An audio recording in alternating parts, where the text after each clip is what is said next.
우리가 믿는 성경에서는 때로는 우리 사람들의 상식이나 사람들의 예상을 훨씬 뛰어넘는 일들을 기록하고 말씀하기도 합니다. 오늘 우리가 살펴볼 이 오병이어의 기적이라고 하는 사건이 그 중에 아주 좋은 예 가운데 하나입니다. 예수님께서는 이 사람들의 모든 법칙이나 사람들의 시간이나 사람들의 공간이나 사람들의 물질 같은 것들을 다 초월해서 우리가 알지 못하는 초월적인 존재로 존재하시는 분이 하나님이신 줄로 믿습니다. 그분은 떡 5덩어리 그리고 고기 2마리에 불과한 이 작은 것을 가지고도 5,000명이 훨씬 넘는 많은 사람들을 넉넉히 배부르게 먹이실 수 있는 능력을 가지신 분이라고 믿습니다. 예수님을 믿는다고 하는 것은 이렇게 사람들이 가지고 있는 과학, 사람들이 가지고 있는 상식을 뛰어넘는 어떤 놀라운 하나님의 역사를 받아들이고 그 놀라운 역사를 행하시는 그분을 영접하는, 그리고 그분을 믿어서 의심하지 않는 이 모든 일들이 우리의 믿음이라 이렇게 말씀드릴 수 있을 것입니다.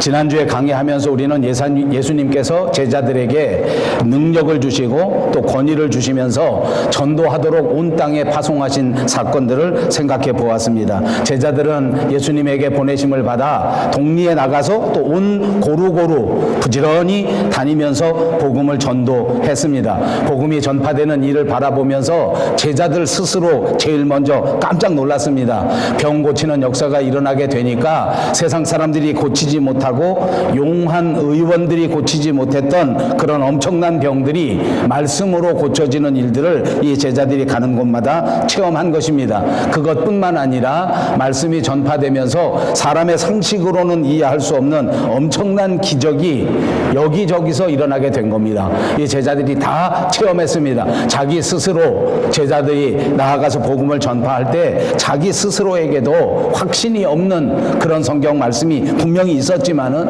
이 말씀을 전파할 때에 자기가 생각해 보지 못했던 방법을 통해서 사람들이 이 복음을 영접하고 사람들이 이 복음을 받아들이고 그리고 사람들이 이 복음 때문에 자기의 인생이 바뀌어지는 이런 위대한 역사들을 가는 곳마다 보게 됐다는 겁니다. 이런 놀라운 역사를 바라보고 다 체험하고 나서 다시 예수님에게 돌아오게 된 것인데, 이제 오늘 본문 7절에서 9절까지에는 이런 소문이 나고 이런 역사가 동네에서 막 벌어진 것들을 기록해 주고 있는데, 정작 이런 일들이 벌어지게 되니까 사람들도 많이 놀라고 이 복음을 전파한 제자들도 많이 놀랐겠지만 그때 당시에 정치를 하고 있었던 사람들이 또 깜짝 놀랐는데, 그 중에 그 지역의 분봉왕으로 있었던 헤롯이라는 사람이 이제 깜짝 놀랐다는 기록이 성경에 기록되어 있습니다.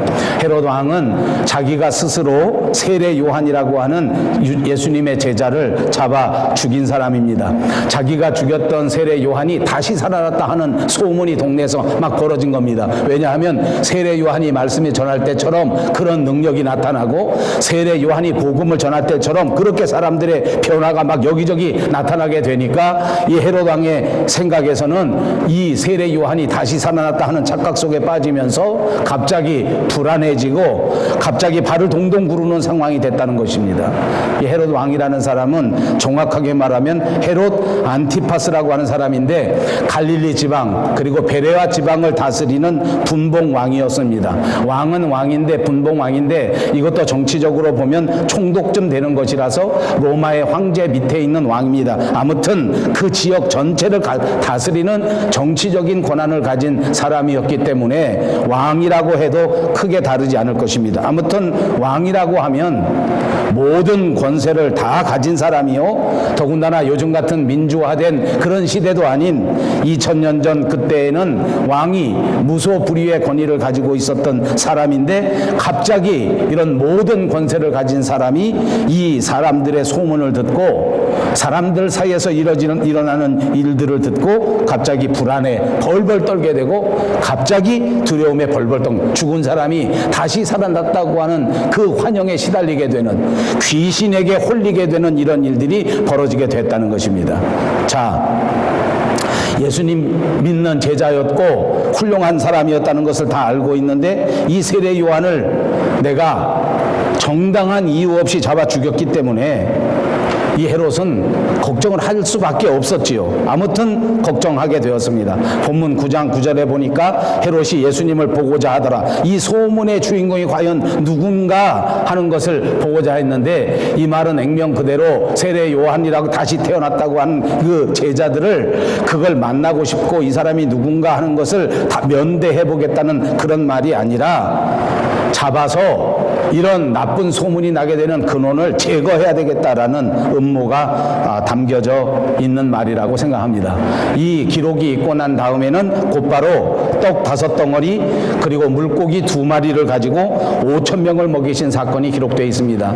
우리가 아는 것처럼 성경에 기록된 당시에 2000년 전에는 사람들의 숫자를 셀 때에 장정 12살 이상의 성인 남자만 숫자에 취급하였습니다. 그러니까 여자들은 숫자에 세지도 않았고, 또 12살 이하의 어린아이들은 사람이라고 취급도 하지 않았기 때문에 이 떡 5덩어리와 고기 2마리를 가지고 5,000명을 먹였다고 하는 것은 정확하게 말하면 남자 장정이 5,000명이라는 것이고, 그 다음에 여자들도 있을 것이고, 그 다음에 자녀들도 있을 겁니다. 요즘으로 따지면 한 가정에 아마 아이들이 한 둘 정도만 됐다 이렇게 생각하면, 4인 가족이다 생각하면 그것이 5,000명이 당장 2만 명으로 되는 일입니다. 아마 부부간에만 나타났다고 해도 최소한 10,000명이 넘는 그런 사람들이었을 것인데, 그 사람들에게 모든 먹을 것을 배불리 풍족하게 제공해 주었다 하는 이런 우리가 이해할 수 없는, 우리가 상상할 수 없는 엄청난 사건이 기록되고 있는 것입니다.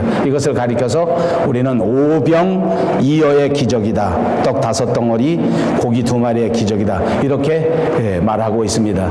이 내용은 성경 4복음서에 모두 다 기록되어 있는데, 그 복음서마다 조금씩 그 이야기를 기록한 정황은 다르기도 합니다. 자, 이 4가지 조금 다른 것들을 다 참고해서 이제부터 이 누가복음에 나와 있는 이 복음을 하나씩 강의해 보도록 하겠습니다.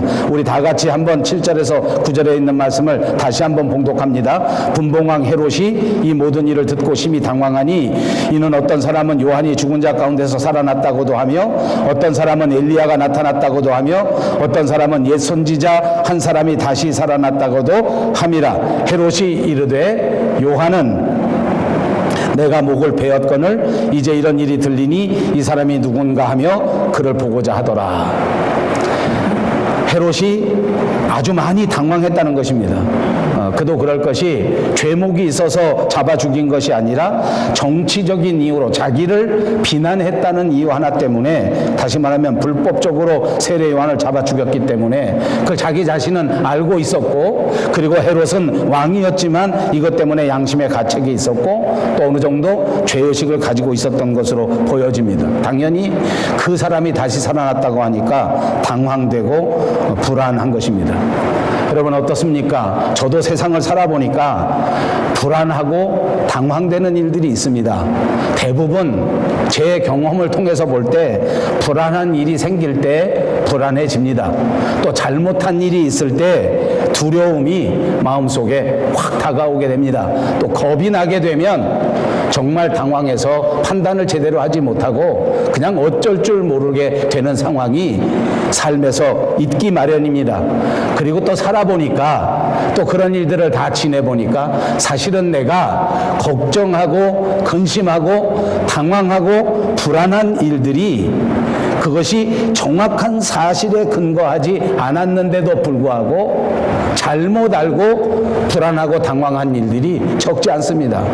여러분은 어떠신지 모르겠습니다. 저는 가끔 가다가 정확한 사실이 아닌데 그 일 때문에 마음이 갑자기 가라앉고, 마음에 상처가 생기고, 마음이 불안해지고, 그리고 어떨 때는 두려워서 벌벌 떨릴 때가 있습니다. 목회를 하다 보니 더더욱 그렇습니다. 근거 없는 이야기를 듣습니다. 근거 없는 나쁜 소식을 전해 들을 때에 그것을 정확하게 분석해 보면 그리 당황하거나 그리 무서워하거나 할 일이 아닌데도 불구하고, 그런데 막 당황이 되는 거예요. 막 갑자기 불안해지는 거예요. 갑자기 마음이 상해지고 마음이 가라앉습니다. 왜 그렇습니까? 양심이 이 모든 문제들을 정확하게 판단하지 못하기 때문입니다.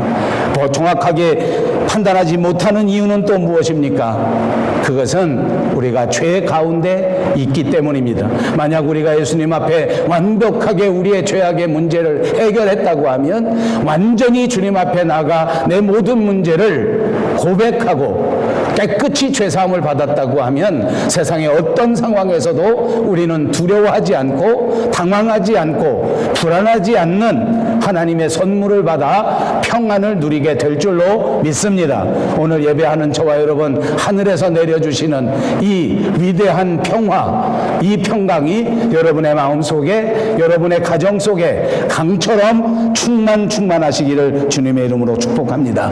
믿음의 사람의 다른 점입니다. 믿음의 사람은 바로 이렇게 사는 것입니다. 주님이 주시는 평안을 누리고 살아야 합니다. 오늘 우리 마음속에 당황한 일이 있습니까? 우리 마음속에 불안한 일이 있습니까? 우리 마음속에 혹시 두려운 마음이 있습니까? 다시 한번 하나님 앞에 믿음을 구하시고 주님이 내려주시는 그 믿음 때문에 평안을 되찾고 평안을 누리실 수 있는 저와 여러분, 우리 교회가 꼭 되시기를 주님의 이름으로 축복합니다. 10절에 있는 말씀입니다. 다 같이 다시 한번 읽습니다. 사도들이 돌아와 자기들이 행한 모든 것을 예수께 여쭈니 데리시고 따로 벳세다라 하는 고을로 떠나가셨으나. 사도들이 돌아왔다고 합니다. 아까도 말씀드린 것처럼 지금 사도들은 나가서 복음을 전하고 돌아오는 길입니다. 그들의 마음을 한번 상상해 보십시오. 나가서 주님의 명령대로 그대로 행하였더니 정말 주님이 내게 주셨던 권위와 능력이 그 여행 동안, 전도 활동 동안 다 체험한 것입니다. 역사를 보았습니다. 기적을 보았습니다. 말씀의 능력을 보았습니다. 가는 곳마다 복음이 전파됩니다. 하나님의 나라가 확장됩니다. 병자들이 벌떡벌떡 일어납니다. 악한 마귀, 사탄, 귀신들이 다 떠나가는 역사를 보고 돌아오게 된 것입니다. 이렇게 엄청난 감격을 안고 돌아온 제자들을 예수님께서 따로 부르셔서 오늘 본문에 보니까 벳세다로 내려가시는 것입니다. 제자들만 따로 데리고 벳세다로 가시는데 역시 또 다른 사람들이 그 소문을 다 들었습니다.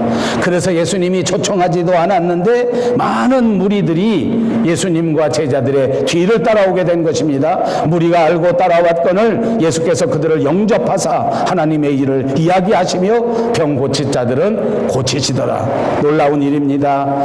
무리들이 알고 온 것입니다. 예수님이 초청한 것이 아닙니다. 제자들이 오라고 한 것이 아닙니다. 그런데 사람들이 막 몰려 들어옵니다.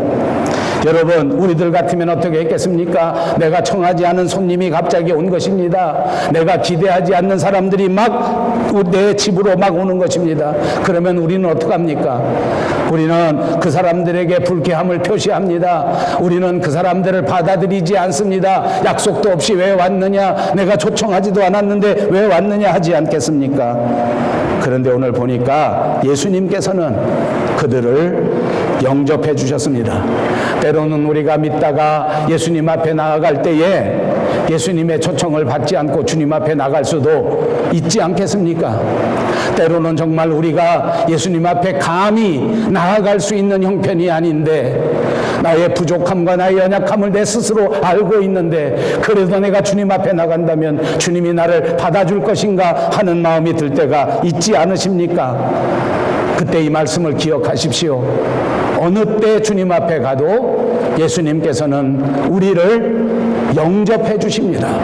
우리를 환영하시고 우리를 받아주십니다. 이 무리들이, 이렇게 많은 사람들이 예고 없이 예수님을 찾아왔지만 예수님은 그들을 박대하지 아니하시고 내치지 아니하시고 영접하셨을 뿐만 아니라 큰 은혜를 베풀어 주십니다. 성경에 보니까 이렇게 예수님 앞에 나갈 자격이 없어도 예수님 앞에 나가기만 하면 은혜 받은 사람들이 한둘이 아닙니다. 용기를 내십시다. 주님 앞에 나가는 것이 중요하기 때문입니다. 또 성경에 보니까 이제 어떤 사람들은 예수님 앞에 억지로 끌려가서 은혜를 받은 사람들도 많이 등장합니다. 우리가 아는 것처럼 현장에서 간음하다가 들킨 여자를 보십시오. 예수님 앞에 끌려 나오지 않았습니까?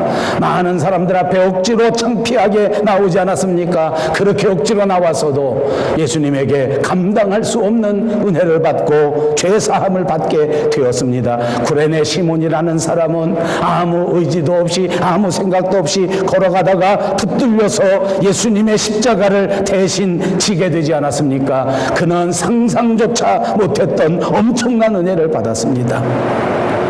보십시오. 원래 주님의 계획은 제자들만 데리고 따로 베세다로 가는 것입니다.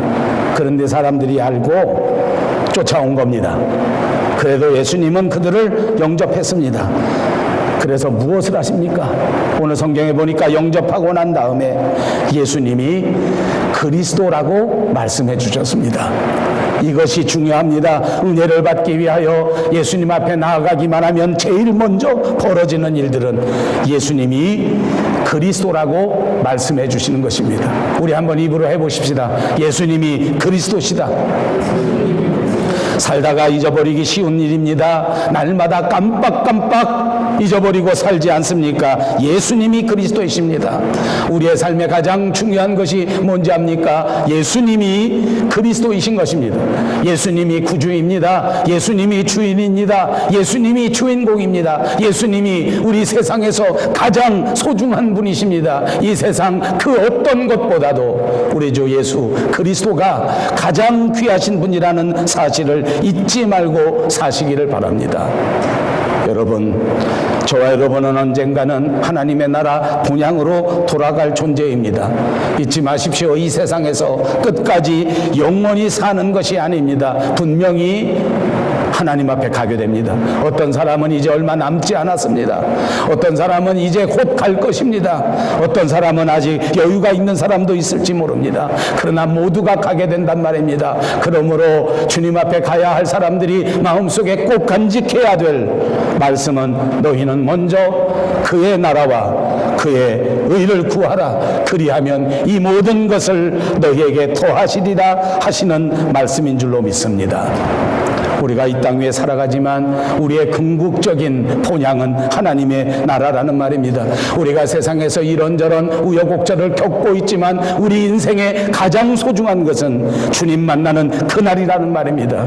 예수님께서 우리보다 먼저 가셔서 우리를 위하여 초소를 예비하셨고 이제 다 예비하시고 나면 다시 우리에게 오셔서 우리를 데리고 가실 터인데, 그러므로 우리는 다시 오실 예수님을 바라보고 사는 존재라야 된다는 말입니다. 하나님의 나라를 바라보고 살아가시는 저와 여러분이 되시기를 바랍니다. 하나님을 바라보기 때문에, 하늘나라를 바라보기 때문에 오늘 우리는 이 세상에서 살아갈 때 복음 전하는 일이 가장 소중한 일이요, 섬기는 일이 가장 아름다운 일이요, 교회를 섬기고 이웃을 섬기고 주님에게 영광을 돌리는 삶을 사는 존재들이 되어야 한다는 말입니다. 예수님은 언제나 영적인 것을 말씀하셨습니다. 물론 이 세상에서 육적인 일들도 무시하신 적은 없습니다. 가난한 자들을 긍휼하시고 병든 자들을 고쳐주시면서도 언제나 우리의 눈을 들어 하나님의 나라를 바라보라고, 영육간에 건강해야 한다고 우리에게 부탁하셨다는 것을 기억하시기를 바랍니다. 그렇습니다.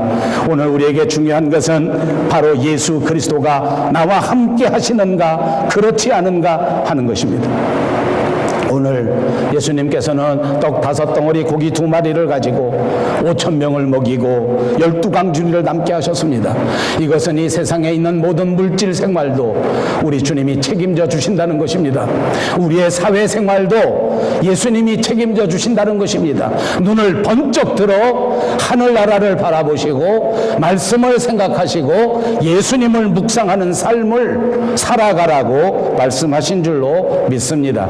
12절을 읽겠습니다. 날이 저물어가며 12사도가 나와 여짜오되 무리를 보내어 두루 마을과 촌으로 가서 유하며 먹을 것을 얻게 하소서. 우리가 있는 여기는 빈 들이니이다. 여러분, 이스라엘이라는 나라는 해만 지면 갑자기 캄캄해집니다. 사막이기 때문에 낮이었다가도 갑자기 캄캄해진다는 말입니다. 우리는 우리 조국 대한민국도 그렇고 우리가 사는 우리 캐나다 밴쿠버는 특별히 여름철에는 백야 현상이라는 것이 있습니다. 그렇게 쉽게 어두워지지 않습니다. 오후가 되었는데 해가 졌는데도 불구하고 갑자기 컴컴해지지 않습니다. 정말 천천히 해가 지는 것 같지 않습니까? 그래서 해가 지는 노을이 얼마나 아름답고 저녁 노을을 바라보면 밴쿠버의 저녁 노을은 보통 사람에게도 시를 떠올리게 하는 시상이 떠오르는 아름다운 광경을 연출하는 것이 우리의 날씨입니다. 그런데 이스라엘은 그렇지가 않습니다.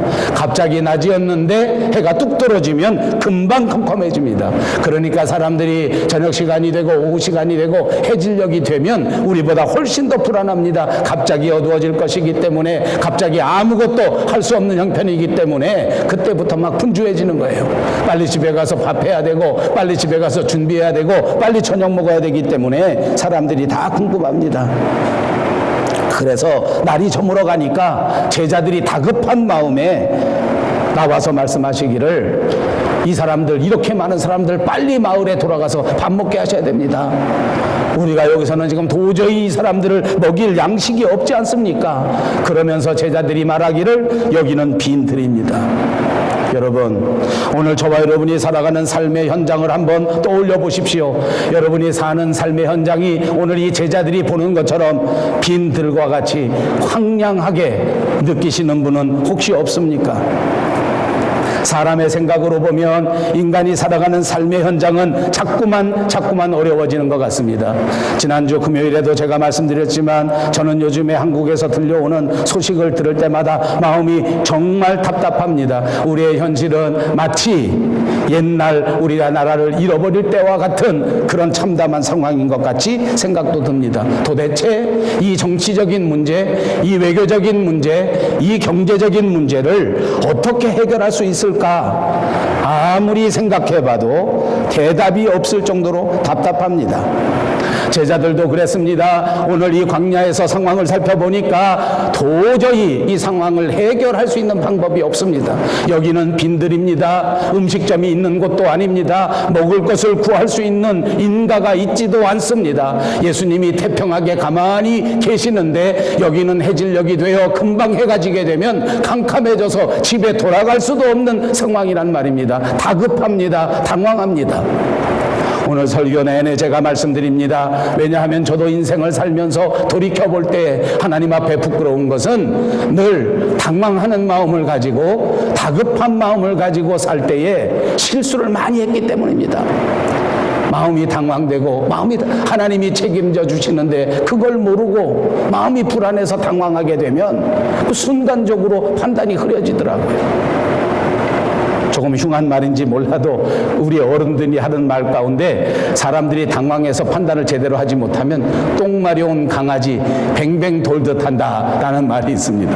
강아지가 이렇게 갑자기 배변을 하려고 하면 막 뱅글뱅글 돕니다. 급하니까, 자기가 급하니까 막 뱅글 돌아요. 사람의 모습이 그런 모습하고 비슷하니까 어른들이 그렇게 말하는 거예요. 여러분 한번 생각해 보십시오. 이 제자들은 지금 들판에서 마치 이렇게 뱅글뱅글 도는 형국입니다. 예수님이 다 먹여주실 것인데 그런 건 생각지도 못한 채 먹을 것 때문에 큰일 났어요. 5,000명을 어떻게 먹이냔 말입니다. 양식이 없을 뿐만 아니라 환경이 나쁘지 않느냔 말입니다. 큰일 났단 말입니다. 그러니까 그만 뱅글뱅글 돌아가는 것입니다. 여러분, 예수님은 언제나 우리에게 말씀합니다. 수고하고 무거운 짐진 자들아, 다 내게로 오라. 내가 너희를 쉬게 하리라. 아무리 말씀하셔도 인생은 하나님 앞에 나가지를 않습니다. 행여나 억지로 끌려서 주님 앞에 나가도 짐은 내려놓지 않습니다. 끝까지 부둥켜 안고 지가 가지고 있어요. 그러면서 뱅글뱅글 도는 거예요. 그러면서 힘들다고 하는 거예요. 그러면서 불안해하는 거예요. 여러분, 혹시 지금 이 순간에도 마음에 불안한 것을, 마음이 당황된 것을, 마음이 두려운 것을 가지고 있는 분 있습니까? 지금 이 순간에 주님을 생각하시고 주님 앞에 내려놓으십시다. 주님이 우리에게 평안을 주실 줄로 믿습니다. 맡기면 주님이 해결해 주신다고 했는데, 맡기면 주께서 주장하실 것인데, 우리는 빈 들이라고 하는 환경만 쳐다보고 여건만 쳐다보고 사람만 쳐다보고 당황하고 무서워하고 있지 않느냐는 말입니다. 눈을 들어 그리스도를 바라보십시다. 눈을 들어 예수님을 바라보십시다. 주께서 우리에게 평안을 내리워 주실 줄로 믿습니다. 13절을 읽습니다. 예수께서 이르시되 너희가 먹을 것을 주라 하시니 여짜오되 우리에게 떡 5개와 물고기 2마리밖에 없으니 이 모든 사람을 위하여 먹을 것을 사지 아니하고서는 할 수가 없다. 여러분, 제자들은 어디서 돌아오는 길이라고 했습니까? 전도하고 돌아왔습니다. 전도할 때 무엇을 보았다고 했습니까? 기적을 보았습니다. 능력과 권위를 가지고 나가 병든 자를 고치고 기적을 일으킨 것을 다 체험하고 돌아왔습니다.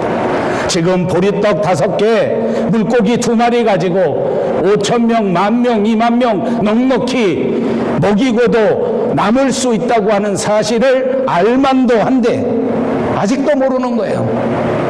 아직도 예수님이 누구신지를 모릅니다. 교회를 10년 동안 다녔는데 아직도 예수님이 누군지 모릅니다.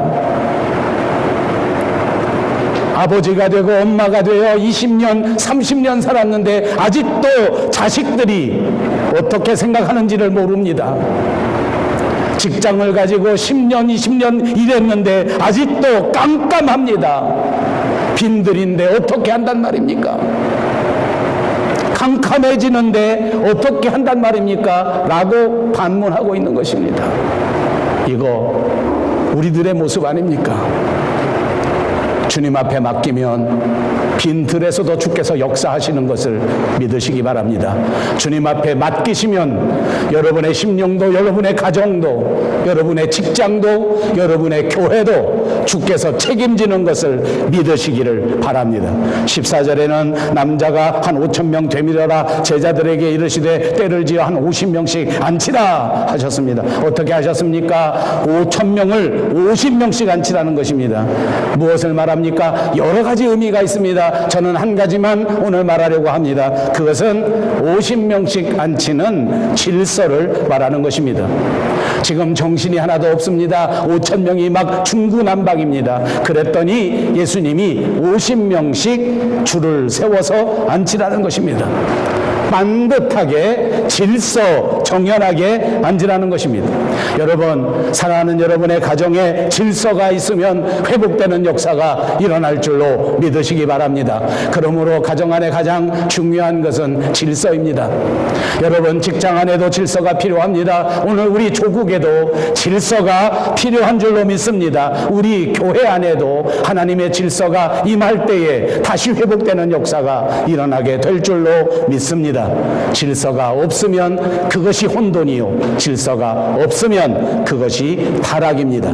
16절로 가겠습니다. 예수께서 떡 5개와 물고기 2마리를 가지사 하늘을 우러러 축사하시고 떼어 제자들에게 주어 무리에게 나누어 주게 하시니 떡 5덩어리 고기 2마리 여기다가 하나님이 축사하시니까, 예수님이 축사하시니까 여기에 기적이 일어나게 된 줄로 믿습니다. 떡 5덩어리, 떡 고기 2마리는 정말로 큰 것이 아니었습니다. 작은 것이었지만 그러나 예수님께서 여기에 손을 얹고 축사하셨을 때에 이것이 5,000명, 10,000명, 20,000명을 먹이고도 남는 엄청난 역사를 이루게 된 줄로 믿습니다. 기억하십시다. 마가다락방에 120명 문도가 있었습니다. 많은 사람이 아닙니다. 유력한 사람이 아닙니다. 돈 많은 사람들도 아니었습니다. 그러나 이 120명 마가다락방에 있는 제자들에게 하나님이 함께 하시니까 이 120명 때문에 오늘날 이 위대한 기독교회가 형성되어지고 이토록 많은 사람들이 하나님 앞으로 돌아오는 역사가 있게 된 줄로 믿습니다. 저와 우리 교회는 요즘 정말 고민이 많습니다. 왜냐하면 우리 교회에 점점 숫자가 줄어들기 때문입니다. 그러나 여러분, 하나님께서 회복시켜 주실 줄로 믿습니다. 자꾸만 숫자가 줄어들고 있지만 물론 많은 사람이 모인다고 해서 그 숫자가 다 일꾼이 되고 제자가 되는 것은 아닙니다.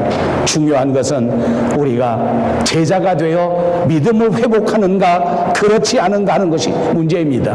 우리가 적은 사람이 남았지만 그러나 우리가 다시 한번 믿음을 회복하고 오늘 예수님 앞에 전폭적인 믿음을 가지고 주께서 우리들에게 위하여 축사해 주시기만 하면 우리를 통하여 이 땅 밴쿠버에 다시 한번 부흥의 역사가 일어나게 될 줄로 믿습니다.